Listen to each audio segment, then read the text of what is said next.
Out of the three, radio, TV, and print, which type do you think has the brighter future, like with growth?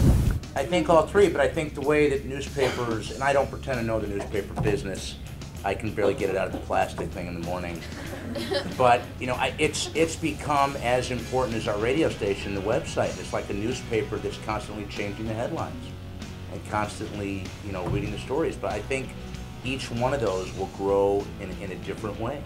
This thing here, this smartphone, has changed everything that we do and everything that you'll be doing from this point forward. This is kind of something we do every year. It's our kind of junior media day, and it's really a great opportunity for the students to come in and hear from our media personalities and then really get a chance to take what the media suggests and interview players. Our head coach, Donnie Lever's here, Wendell Young, so it's really a great day and hopefully an educational day for the students.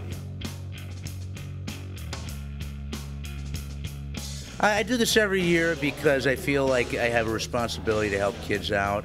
I stumbled on a sports radio when I was 34. You know, these kids know what they want to do when they're 14, 15. I'm impressed by that. I think the best thing I can do is just kind of, you know, give them the mission statement that you can be highly successful, you can make it, you can do it, and, you know, look them in the eye and let them know that there's a million other people out there that want the job, so if you want it, you can get it, but, you know, you got to be on your toes. It's about finding a new generation of journalists to carry on and take this and run with it because things are changing, and it's a way of educating them and letting them know what's happening so that they can make the right choices for themselves professionally. Journalists are going to be outside of the offices. I know where I worked before, I would look around and every terminal would be full and people would be sitting there, and I'm like, nobody's out there getting the news. They're just sitting there waiting for it to come to them. And now as the journalists are being working from home more often, you do get out in the community and you do talk to people and you get stories instead of just waiting for new press releases. So that's a thing to keep in mind too, is just don't wait for the news to come to you. To me, the neatest thing is they're now going down on the ice and they're talking to the players and coaches and general managers themselves and putting some of those things we just told them to real life use. And I think that's the neatest thing of all, is that they can actually go out and do it right now after we just sat here and told them about it. I see it as a really step up, like an advantage. Like I could probably put this in as I did something different that probably another journalism student didn't get to do. I think it's just like a better insight. It just like gives you the experience. It just gives you like the feel of, oh, this is how the journalism world is, and it just like helps me like in everyday life. It was really cool because this is the first time I get to do something like this, besides going to a journalism camp. So it's really cool to be here and to interview the players and hear their stories. Today was something I was looking forward to for a little while because our advisor on the school newspaper had said that it was a media day where we'd get to talk to some personalities, people who have made it in the field, which seems to be steadily declining.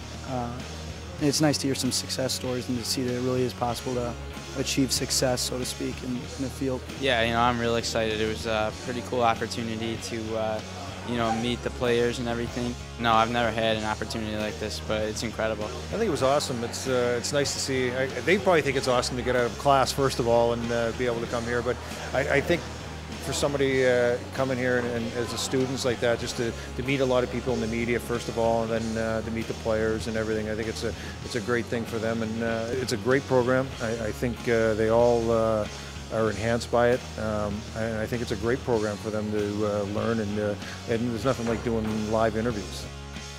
It gives them an opportunity to talk to someone who's playing a professional sport, and it gives them a chance to ask questions that they may need to ask if they do move on and become a journalist.